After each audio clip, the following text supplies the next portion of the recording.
کہنے کو تو بادشاہ بہت ہی انصاف پسند اور اپنی رعایا کے دکھ سکھ کو سمجھنے والا تھا، مگر جسمانی طور پر ایک ٹانگ سے لنگڑا اور ایک آنکھ سے کانا تھا۔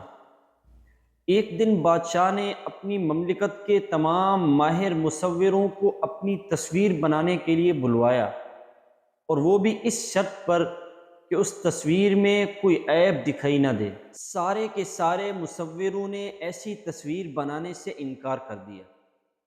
بھلا وہ بادشاہ کی دو آنکھوں والی تصویر بناتے بھی کیسے، جبکہ بادشاہ ایک آنکھ سے تھا بھی کانا؟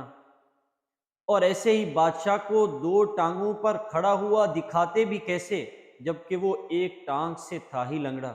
لیکن اس اجتماعی انکار میں ایک مصور آگے بڑھا اور کہنے لگا، میں بناؤں گا آپ کی تصویر۔ جب تصویر تیار ہوئی تو وہ اپنی مثال آپ تھی۔ وہ کیسے؟